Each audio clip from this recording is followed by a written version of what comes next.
Oke, kali ini kita akan bahas PT Aneka Tambang Tbk dengan kode sahamnya ANTM ya atau Antam.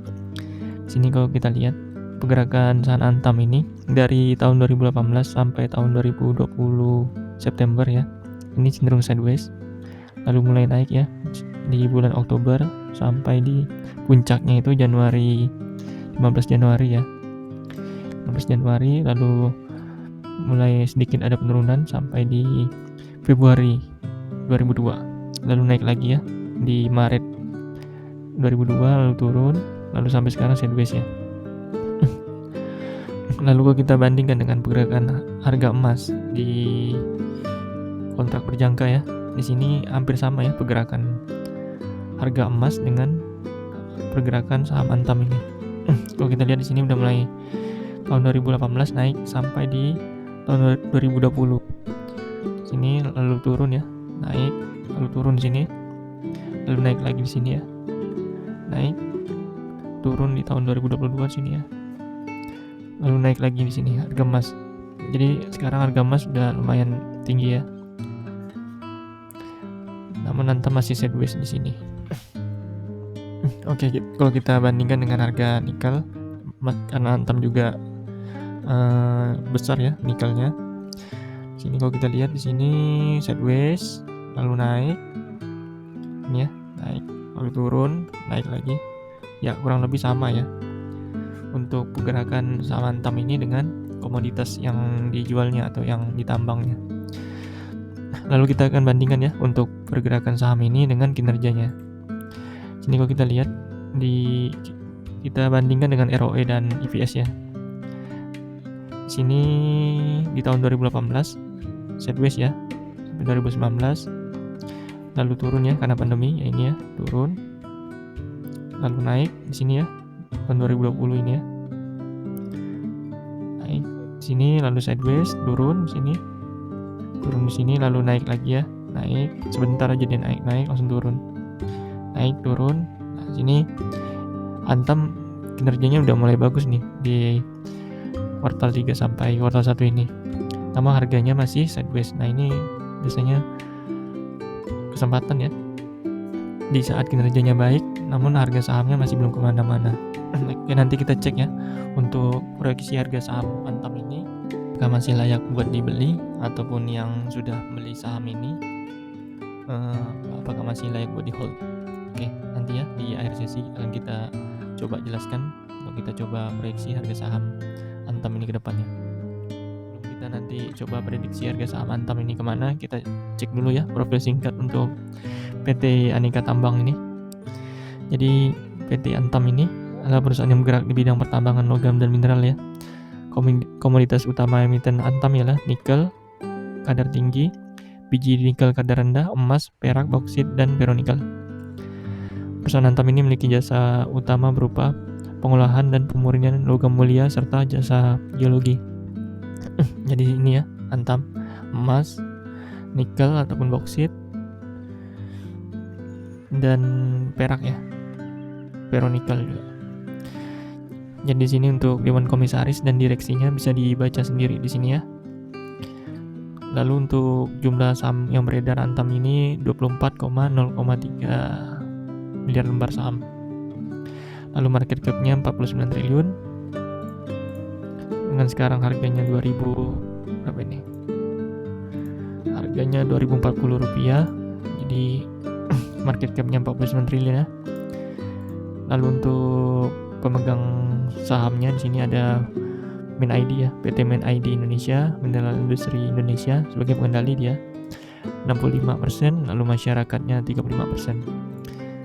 Lalu karena jumlah saham yang beredar di masyarakatnya 35%, maka Antam ini bisa dibilang saham yang liquid ya. Jadi untuk kalian yang punya modal besar, nggak perlu takut karena ini liquid dan mudah untuk dijual belikan. Lalu untuk kita cek ya neraca keuangannya. Dari segi aset Antam ini bertumbuh ya, walaupun nggak signifikan perkembangan asetnya, tapi ini bertumbuh. Lalu dari segi ekuitas juga bertumbuh ya di sini. Lalu dari segi liabilitas bagus ya, malah turun utangnya. Dan DIR-nya itu bagus ya, dari tahun ke tahun turun dari 0,7 di tahun 2018 sekarang tinggal 0,4. Jadi kecil ya untuk utangnya Antam. Jadi kecil sekali kemungkinan Antam ini gagal bayar utang, dan kalau utangnya kecil maka labanya nanti jadi lebih maksimal karena nggak kegerus beban bayar utangnya. Ya, itu bagus ya untuk neraca keuangan Antam ini bagus sekali, lumayan. Itu tadi untuk profil singkat dan neraca keuangan Antam. Oke, kita lanjut ya untuk kinerja perusahaan Antam. Di sini kalau kita lihat dari pendapatannya, Antam ini dari tahun 2018 trennya cenderung bertumbuh. Di kuartal 1 ini udah mulai turun, tapi kalau kita lihat trennya memang di kuartal Antam ini biasanya di kuartal 1 atau kuartal 2 ini turun ya, namun akan naik lagi ya. Namun kita lihat ini trennya naik, mungkin di kuartal 2 atau 3 naik lagi ya. Lalu untuk beban pokok penjualannya di sini juga hampir sama lah ya dengan pergerakan pendapatannya, tapi yang jelas ini beban pokoknya masih di bawah dari pendapatannya. Lalu dari laba bersihnya di sini kalau kita lihat cenderung sideways sampai tahun 2020, lalu udah mulai naik ya di kuartal 3 2020 dan sideways lagi dan turun di 2021. Ya, di sini di kuartal 2 turun ya. Kuartal 2 2022 lalu mulai naik di kuartal 3 2022 dan sekarang bertumbuh. Kalau kita lihat pada laba bersihnya hampir mendekati itunya all time high-nya di kuartal 1 2022 kemarin. Ya, kalau kita lihat untuk laba Antam ini mulai ada ini ya, tren naik ya. Kita lihat nanti ya di kuartal 2 2023 nanti. Oke, untuk profit marginnya Antam ini ya 14% ya terakhir. Tertingginya 15%. Biasanya itu dia rata-rata di sekitar ini ya, sekitar 3% profit marginnya. Sekarang udah 14%, berarti udah lumayan bagus ya. Untuk profit marginnya udah mulai besar atau tebal ya. Lalu dari segi ROE Antam ini per tahunnya itu sekitar 16% ya. Perusahaan yang bagus itu ROE-nya di 15% ke atas ya. Jadi Antam ini termasuk perusahaan yang bagus ya ROE-nya. Ini ROE per kuartalnya di kuartal 1 ini 6%. Kalau dia kuartal 2, 3 dan 4-nya sama aja ya, berarti sekitar 27% ya, 26-27% ini ROE-nya. Kalau memang kinerjanya sama aja, nggak ada 6,6%. Lalu untuk IPS-nya di sini bertumbuh ya, Antam ini dari tahun 2019 sampai 2022. Ya, semoga aja nanti di berikutnya naik lagi. Jadi ini Antam bisa jadi perusahaan yang bertumbuh ya. Oke, itu tadi ya untuk kinerja Antam, nggak ada masalah, bagus ya.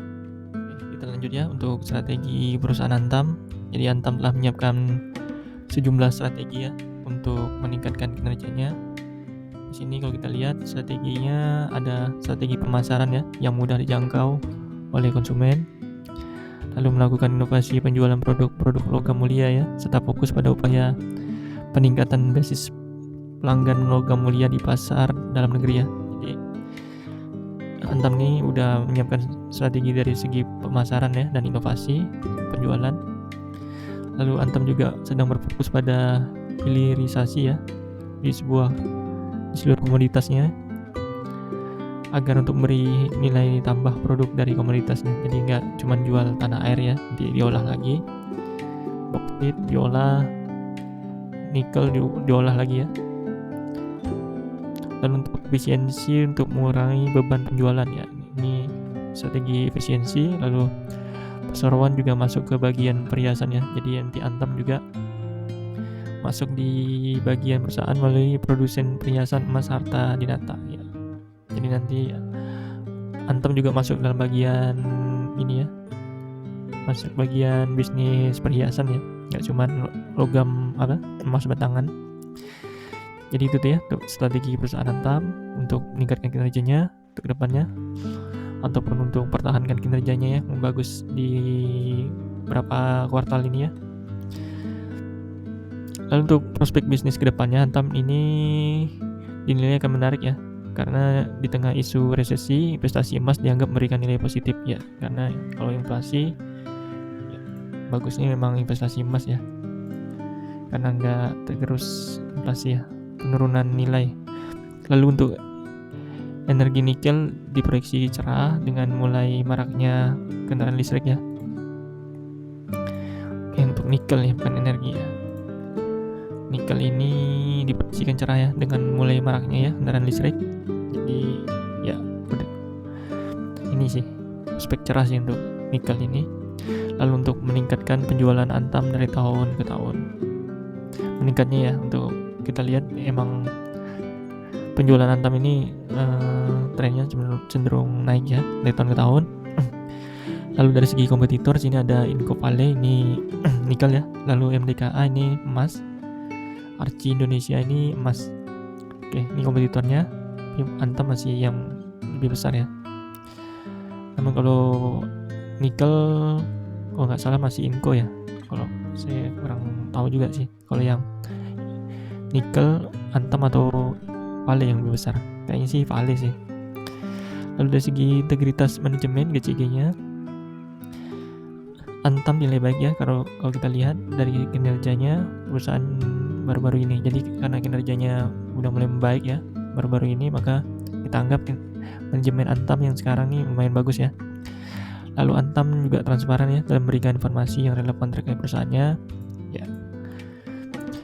Lalu Antam, nah ini negatifnya, Antam pernah terkena kasus hukum ya, korupsi emas oleh petinggi Antam ya. Ini sayang sekali untuk dari segi GCG-nya agak kurang bagus ya Antam karena ada kasus hukum.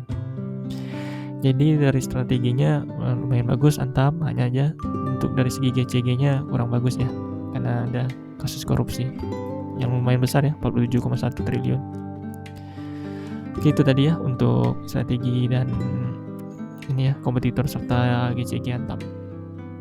Kita lanjut ya untuk kesehatan cash flow dari Antam, dimulai dari arus kas aktivitas operasinya. Di sini positif ya. Aktivitas operasi Antam ini artinya uang masuk lebih besar daripada uang yang dikeluarkan Antam untuk aktivitas operasinya.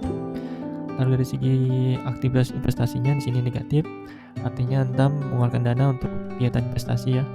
Ya, mungkin untuk ekspansi ataupun inovasi ya.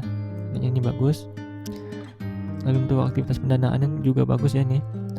Dari tahun ke tahun di sini Antam artinya banyak mengeluarkan dana untuk mengurangi utangnya. Terlihat dari DER-nya ya, dari tahun ke tahun tuh turun.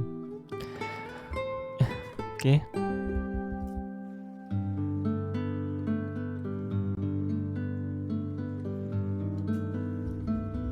Lalu dari segi dividen di sini kita lihat dari tahun ke tahun naik ya dividen per lembarnya. Lalu dari segi dividen payout rasionya juga Antam ini sekitar 30-50%. Hanya saja untuk yield-nya Antam ini kecil ya, 1,58%.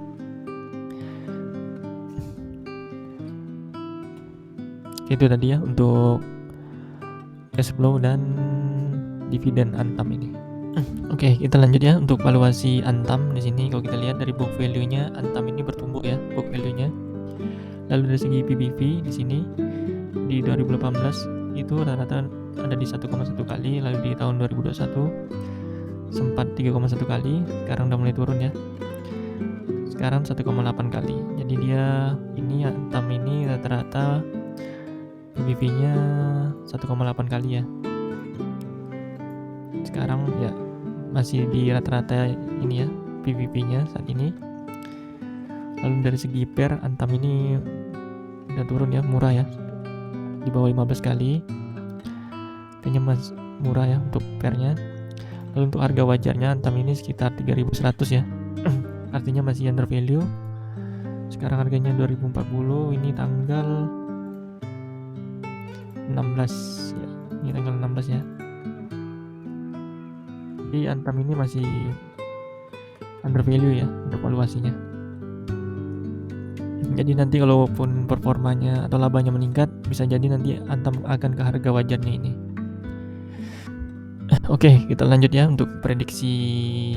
Kita coba prediksi harga saham Antam. Jadi menurut saya untuk Antam ini masih bisa berpotensi naik lagi ya. Dilihat kalau kinerjanya udah mulai naik ya. Apalagi nanti kalau di kuartal 2 ini ROE-nya atau EPS-nya meningkat, bisa jadi Antam ini akan ke harga wajarnya yang 3.100 tadi. Jadi untuk strateginya, jadi untuk kalian yang belum masuk Antam, ya ini disclaimer on ya, saya pun masih belum masuk ya di Antam ini, masih belum beli. Jadi kemungkinan juga saya akan coba masuk ya di Antam ini di harga ya mungkin bisa cicil sekarang di berapa ini, di 2040 sampai ya 1800 lah, 1900, 2000 ini udah bisa dicicil. Karena menurut saya ini dari segi kinerjanya dan prospeknya juga cukup cerah ya. Dan harga emas itu naik, cuman ini belum mengikuti ya pergerakan saham Antam ini dengan harga emas ini ya. Agak telat ya, ini mungkin menurut saya ini kesempatan sini ya. Di saat dia kan biasanya harga saham Antam ini lebih telat ya dibanding dengan pergerakan harga emas nih.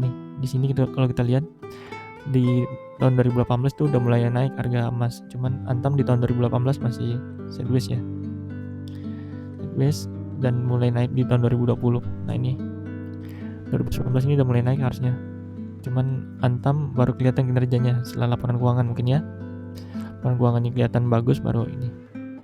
Jadi ya mungkin kalau kita lihat dari historinya ya, pergerakan harga saham Antam ini agak telat dibanding dengan pergerakan harga emas. Jadi nanti kita lihat kemungkinan ini di kuartal 2 ini, saat di kuartal 2 ini kan di April sampai Juni ini kan harga emas naik ya, kemungkinan bagus nih